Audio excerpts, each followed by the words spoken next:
This is a presentation for the Winnipeg Philatelic Society, Western Canada's oldest stamp club. And it's on war tax stamps, and many countries issued war tax stamps. But I'm going to compare the Canadian war tax and the French caisse d'amortissement stamps. Caisse d'amortissement was to pay for the cost of the First World War.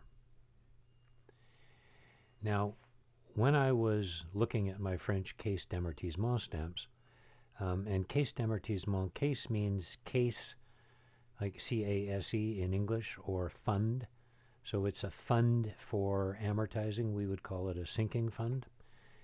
And I was comparing or looking at them. I said, well, that's interesting, but Canada never did anything like that. But of course we did. Or did we? Did we issue semi-postal stamps, back of the book stamps, to pay for the First World War? And both of these were, in fact, to pay for the First World War, and both of them in the Scott catalog are at the back of the book. In Hiver and Gibbons, the French caisse d'amortissement stamps are just cataloged with the normal stamps. So there's one of the caisse d'amortissement stamps, and there's a Canadian war tax stamp. Now, Canada and war tax. In 1914, before the First World War, government revenue consisted of customs duties, excise taxes, various sort of miscellaneous taxes like that. There was no income tax, either corporate or personal. So to pay for the increased costs of the war and to pay for the fact that the customs and revenue and excise taxes were all going down because there was much less economic activity as economic activity was directed towards the war, on February the 12th, 1915, a war tax was introduced. And it wasn't just a single war tax. There were many, many different taxes introduced and called war tax. And one of the things that happened was price of mailing a letter went up. And a domestic letter, the price went up 1 cent. An international letter, the price went up 2 cents. So on February the 13th, 1915, if you wanted to mail a letter, and it would normally have cost 1 cent, you had to put 2 cent stamps, 2 cents worth of stamps on it. And if you're mailing an international letter, you had to put whatever the international rate was plus another 2 cents. So you just used the normal Admiral stamps for that. 2 months later, they introduced a specific war tax stamp. And the war tax actually remained until July the 21st, 1926. It remained for a long time because the war was very expensive and took Canada a long time to pay for it. So here are the stamps that were issued on April the 15th, 1915. 1 cent and 2 cent stamp, and it says war tax. It's not particularly clear, and people didn't understand it then, and apparently I didn't even understand it now. What that meant was the 1 cent green stamp cost you 2 cents to buy. And when you put it on a letter, that implied that you had paid the additional penny, and your 1 cent letter you'd paid 2 cents for, and off it would go. The same with a 2 cent stamp. So, as I say, not evident, but it cost 1 cent more to buy the stamp. The green cost 2 cents, the red cost 3 cents. In January and August of 1916, 2 more designs were issued to try to clarify that there was 1 cent tax included in the price of the stamp. So the 2 cent stamp cost 3 cents. And it's now clearer, I guess, on the face, though I think some people still didn't quite get it. They issued regular and coil stamps for both colors. There were also die differences. And the catalog value of these and the previous stamps was similar to the other admirals. So what this meant, in my view, that lots of them were used. You had no choice. If you wanted to mail a letter, it cost you either 1 cent or 2 cents more. Now, are they semi-postal stamps? Should they be in the back of the book? Well, my view, not really. The price of a stamp just went up. You had no choice. Now, all of the proceeds went to the post office, and this caused some Well, it gave politicians an opportunity to complain because they said, well, this isn't a war tax, this isn't for the war, it's to fund the post office. Well, the government needed revenue from many different sources, and many of the other revenue sources had declined. So it was generally, but not specifically, for the war. Now, there were also 3 other stamps that were overprinted for fiscal use, a 5, a 20, and a 50-cent stamp. They were not intended for postage, but they were occasionally used for postage. So if you have a cover with one of those stamps on it, they are quite unusual, quite rare. Now, how did Canada end up paying for the First World War? Well, the first thing they did was they borrowed money. They actually borrowed rather a lot of money, and I think the government realized that they probably borrowed too much. The other thing they did was they expanded the money supply, and both borrowing and printing money are inflationary. And often wars produce hyperinflation.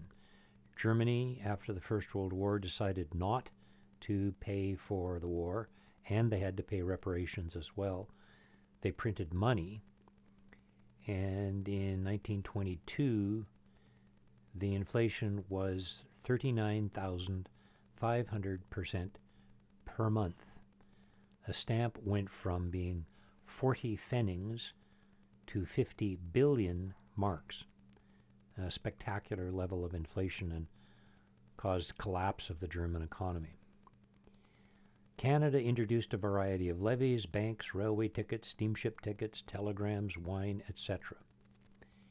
And on the 20th of September 1917, they introduced an income tax, and we love to complain about income tax.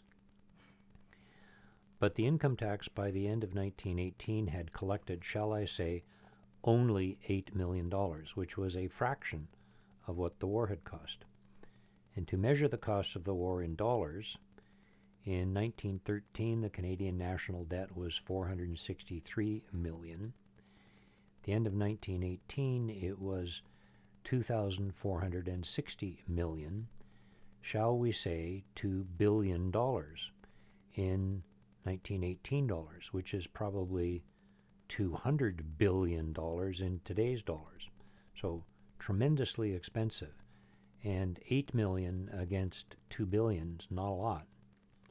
The other cost of the war, of course, was 66,000 Canadians died and 172,000 Canadians were wounded.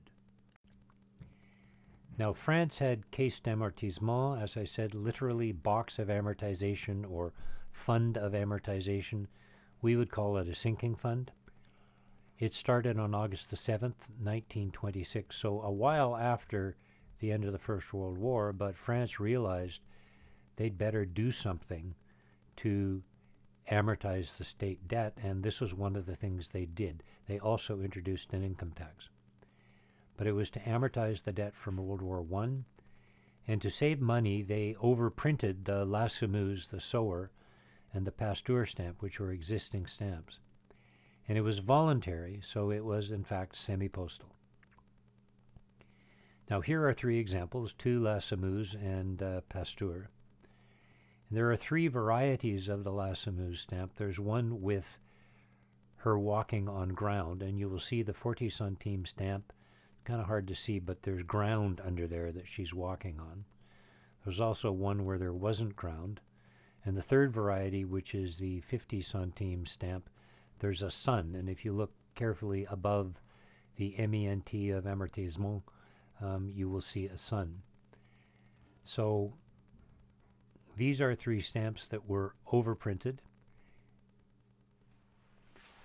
Now these stamps were issued, and originally they were reasonably popular, but they became less popular. And if we look at the catalog value of the 1927 stamps, not that bad. That indicates that there are a fair number of them used, and a fair number remain to be now purchased. We see the catalog value slowly goes up, and by the time we get to 1930 and 31, catalog value is getting pretty high now, and it's also in the catalog in italics, which leads one to believe or indicates that you got to be careful that you've got a genuine cancellation, that someone hasn't canceled to order an originally mint stamp to make it look like it was used, because the used stamps have a catalog value higher than the mint stamps. The other thing that's interesting is most of these were in reprinted colors. They reprinted the stamp in a different color, and then they overprinted it. So the 150 Pasteur stamp was originally blue and reprinted in orange, rose, and brown. And there never was a 150 La Sameuse stamp, so they had to reissue or re-engrave a stamp, print them in purple and red, and then overprint it. And the 40 and 50 cent varieties, many of those are in reprinted colors. And we can see it conveniently adds to 50, 75 centimes and 2 francs. So, interesting. Now, the other thing they did was they issued 3 specially engraved stamps, 1928, 1930, and 1931. And the first one is Workers, Industry, and Agriculture. And we see that the surcharge, the semi-postal amount, is rather big. They had high expectations of how much people would pay for a stamp to help amortize the cost of the war. Now, these 3 stamps I think are quite attractive. I don't show you the third one, but the first one in blue, 150 and 850, adding to 10 francs, that's a lot. Used catalog value is higher, and italics again. You got to watch that you've got an actually postally used stamp. But we see that the 1928, 150, 8250, we got some more of the Sourire de Reims stamps used. And the last stamp, 4 women representing the 4 regions of France, also high, indicating it didn't get used a lot. The Sourire de Reims, the angel head, normally in French cathedrals, the statues are gargoyle-ish and not pretty and not smiling. So having a beautiful smiling angel was unusual. And this feature on the Reims Cathedral got broken, destroyed during the First World War. They collected the bits, and in 1926 restored the Sourire de Reims. So they thought maybe having that on a stamp and reducing the size of the surcharge to 3 francs 50, adds now to 5 francs, would have more of them purchased. Very attractive stamp, sort of a national symbol. And we can see from the catalog value that yes, indeed, more of them got used. Now, in Canada, the war tax stamps, what are they? They are not semi-postal stamps. They are normal stamps. If I were the person making a catalog, I would have them in the normal catalog series, because they were the normal stamps that you had to use to mail a letter in Canada in that period of time. The French, the Caisse d'amortissement stamps, are genuinely semi-postal, but most of the semi-postal stamps of France were used a lot. People bought them, supported the various causes that were supported by the semi-postal stamps. And so I agree with Yver, who puts them in the normal series, and I kind of disagree with Scott, who puts all semi-postal stamps in the back of the book. So, thanks for listening.